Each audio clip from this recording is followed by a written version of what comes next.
पटना जिले के दक्षिण पश्चिम हिस्से में बसा पालीगंज गंगा की उपजाऊ धरती पर फैला एक ग्रामीण कृषि प्रधान इलाका। धान की खेती यहाँ की पहचान है। इसी कारण इसे कहा जाता है धान का कटोरा।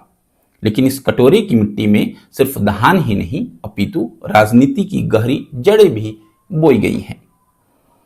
पालीगंज पाटलिपुत्र लोकसभा क्षेत्र के अंतर्गत आता है और इसकी राजनीतिक गर्माहट का असर अक्सर पूरे पटना जिले की राजनीति पर दिखाई पड़ता है।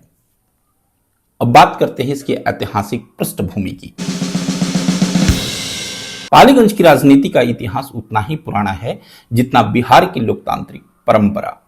1951 में जब बिहार पहला विधानसभा चुनाव देखा तब कांग्रेस के राम लखन सिंह यादव इस सीट से विजयी हुए।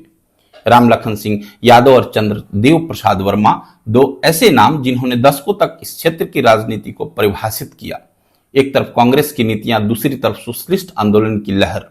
दोनों नेताओं ने बारी बारी से 5-5 बार जीत दर्ज की। यानी इस सीट पर कभी समाजवाद का ध्वज फहराई गई तो कभी कांग्रेस का हाथ बुलंद रहा। लेकिन वक्त बदला। 1990 के बाद कांग्रेस का जादू फीका पड़ा और पालीगंज की राजनीति ने करवट ली। यहां सत्ता की ताज कभी बीजेपी के सिर सजा तो कभी आरजेडी और कभी वामपंथ दलों ने लाल झंडा गाड़ा।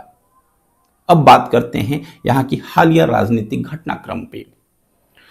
2020 का चुनाव पालीगंज की राजनीतिक इतिहास में मील का पत्थर साबित हुआ, क्योंकि इस बार जनता ने स्थापित समीकरणों को तोड़ते हुए CPI-ML यानी भाकपा माले के उम्मीदवार डॉक्टर संदीप सरोव को भारी बहुमत से जिताया।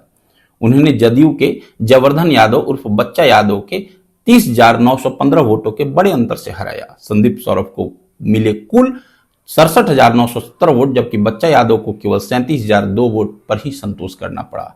यह जीत सिर्फ एक जीत नहीं, उम्मीदवार की भी जीत नहीं, यह वामपंथ विचारधारा को पुनः वापसी थी, जिसने दिखाया कि जनता अब मुद्दों पर वोट दे रही है, जाति पर नहीं।